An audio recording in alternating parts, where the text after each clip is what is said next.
After wasting almost 2 decades of my life in which I spent thousands upon thousands of hours of playing video games, I quit forever. My only regret for this is that I didn't stop sooner. I wish this type of video existed all those years ago, so my parents could have showed it to me and it would have rang some alarm bells in my confused mind. This video alone could have saved me years, if not a decade, and set me down to a completely different path. But you know, wishful thinking, there's no use. So I'm here for you now, so you don't have to make these mistakes that I did. So in this video, I'm going to go over my experience overall in video games, what led me to quit eventually, and what you can do to balance out your life with video games or to cut them out entirely. Alrighty, let's take a quick trip down memory lane. Let's go over the games I played and what I've also accomplished playing those games. So going back to the beginning, I remember having a really old Nintendo console. The one that you put like these yellow cassettes in. I played games like Contra, Mario, there was also Commando I think, and there was this little game that had these little small tanks up in 2D or watching it from above, and you were riding around those little tanks through a maze and shooting at other tanks. It was super addictive. It's actually incredible to look back on those days and think that I spent hundreds of hours playing them, just wasting my time, but I didn't know better. So forgive me. Makes sense?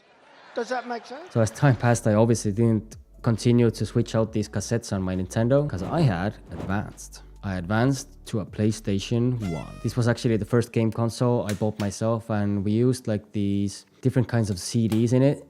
Some were cracked, some weren't. I spent all my summer working, selling parking tickets at a beach, and I managed to collect just as much money to buy this PlayStation 1 and a couple of games. I remember one being Touring Cars 2, then one was Spyro 1 or 2, and if I remember correctly, some older version of GTA as well. The hours I spent on gaming on that PlayStation 1 with my classmate was insane. But we did, and I can't lie, at that time it was pretty fun. And now let me get to the true time waster, the king of procrastination that led me to skipping school all those days. Drum roll.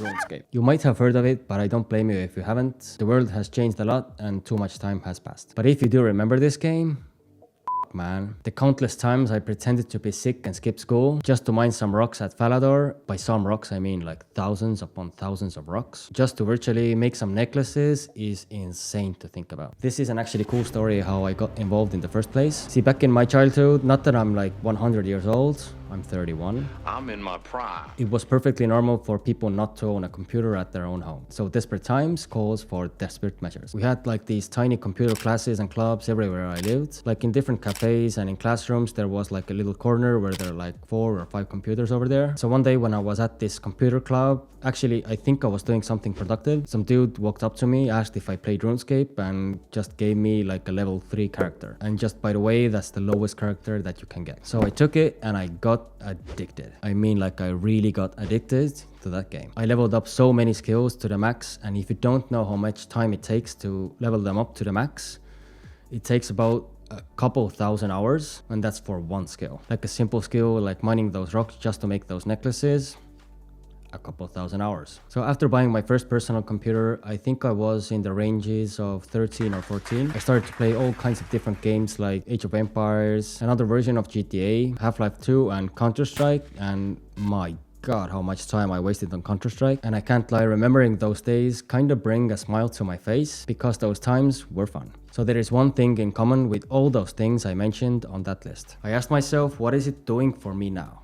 Like, what am I accomplishing? After getting the answer, I uninstalled all the games and never touched them again. And the answer was nothing. This is a hard truth for many people actually. All those thousands and thousands of hours wasted reaching those max levels, even achieving those missions over there. But my life actually never changed. I was in the same place after beating that game, the same place I was before. There might be some benefits to gaming as well, like friendships that you develop over time while playing those games, or maybe you even meet someone playing those games and you just genuinely hang out. But I'll get back to the friendship thing a little bit later on. The cold hard truth is that winning some levels in a video game or achieving some missions in a video game doesn't get you anywhere in real life. Yes, I know there is a possibility to be a gamer nowadays and earn good money with it, but let's be realistic.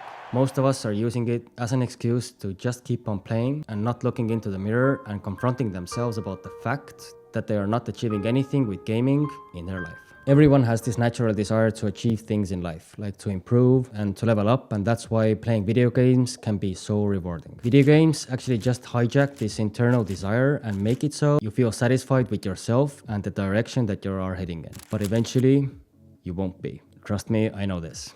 While I was playing video games myself, I really wasted that natural drive for progress and achievement. I spent it all on those games and had none left for myself in the real world. I really don't blame myself or anyone else for that matter for playing those games and getting hooked, but it's really important to be aware of what you consume. Because the games are designed in a way that they really latch on to this internal desire for people to wanting to improve and level up. And you really can't blame yourself. It's just good marketing. So it seems perfectly natural for many kids and even nowadays many adults to just love this environment. Like, think about it. The school system as we know of is so outdated in so many ways, and for a fragile mind like a child who is naturally torn towards achieving stuff and leveling up, they are yelled at and forced to do stuff they don't want to do. Maybe this worked in the past, it doesn't now, then it's much easier to get pulled towards video games because they can try over and over again without getting any blame for it, and the community is much more supportive. They can achieve things, they can even level up, and if they fail, they can try over and over and over again. And yes, this is all designed this way to keep people hooked. But you really got to give one for the big video companies for achieving something that the school system never did, and it's to keep people interested.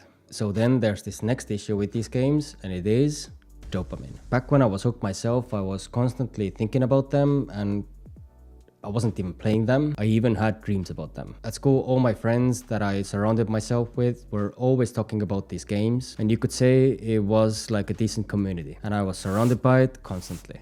And even if I wasn't playing them or even thinking about them, I was watching someone else play it, like in a style of Let's Play on YouTube. Crazy. That's honestly, watching back on it, insane. So this is all because video games give so much more dopamine to you than pretty much anything else in your life. Yes, there is also drugs and other stuff, but video game design is progressing way faster than all of this. There are like tons of analytics on everything, where you watch, how long you stay in a level, and it's super complex. And when these analytics kick in for these companies, they do what they do best: improve. And as a result, more people get hooked, and the people that were hooked already get hooked even deeper. So with this very minimal effort, you can get instant gratification. You can just turn on the console and start instantly leveling up. That's very different to actual life's accomplishments, right? So my understanding about this and the research that I've done on the human brain is that it doesn't really care where you get this dopamine or instant gratification from, or aka dopamine. All it cares about is whatever gives you the most dopamine. That is what you will feel the most motivated to do at that time. So it's incredibly important to be aware of what and how much you consume it. So your brain tends to gravitate towards the easier dopamine that it can get, like gaming or social media, and it will occupy a massive part of your mental space. Of course, gaming and social media are in no shape or form like solutions, but your brain does not know that. It only knows that it can get those easier dopamine rushes from those sources, and if you're not in control of your own emotions,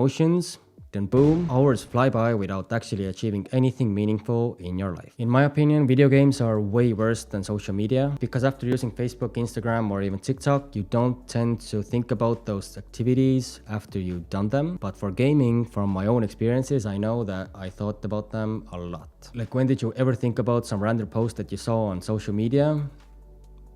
Kinda never. And yeah, you might be thinking about them a little bit, but not to the extent that video games occupy our mind. So this is particularly evil in my mind, because eventually video games will give you so much dopamine over time that you don't want to do anything else with the same sort of passion, because in real life, achievements come with hard work and sacrifices. A lot more hard work and sacrifices than in video games. Like, try to convince me otherwise and I'll reinstall League of Legends.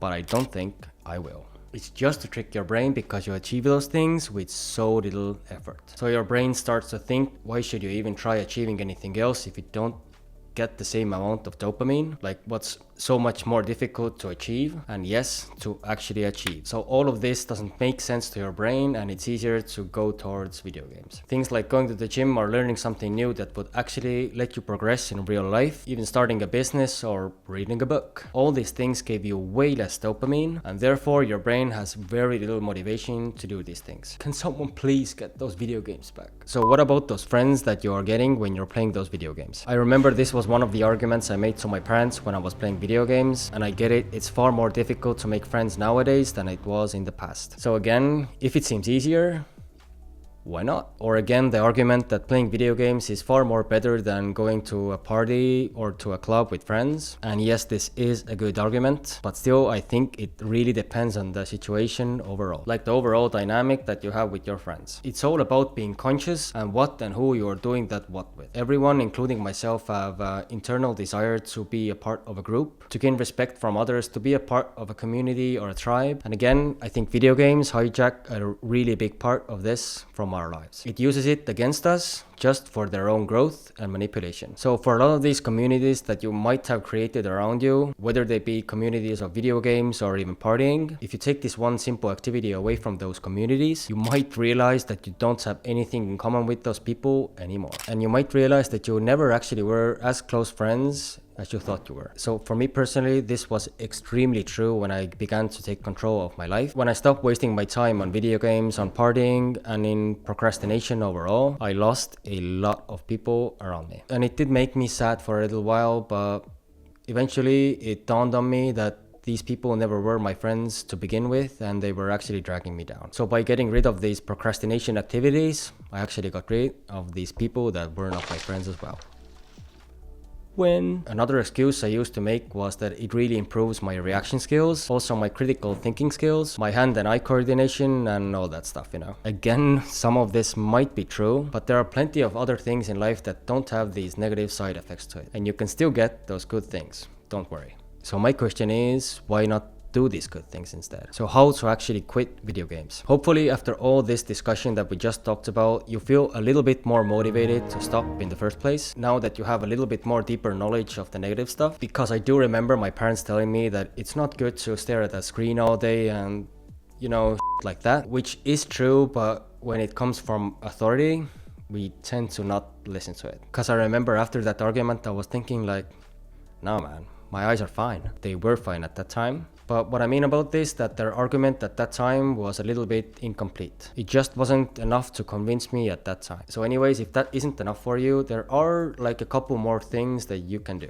One of the biggest things was to remove all of those cues and triggers that made me desire to play in the first place. This can be things like muting or leaving that group chat where all those gamers are, including yourself, unsubscribing from those gaming YouTube channels and subscribing to this one because this one helps. Next, you want to create as much friction as possible between you and the video game console. This could be anything like unplugging the console, putting it in the closet and putting those cables in a drawer or something. So each time if you want to play, you have to reconnect everything to your monitor, find that HDMI cable and everything else you need to do. And this eventually makes your brain desire it even less, because each time you want to get that small dopamine rush, it gets harder and harder for your brain. If you have some friends that are pressuring you into playing those games, maybe try to communicate to them a little bit less, or if they're still triggering you, then just stop communicating to them overall. Maybe try to communicate less to them, or suggest you just do something more positive in real life, like doing some sort of sport like calisthenics, basketball, tennis,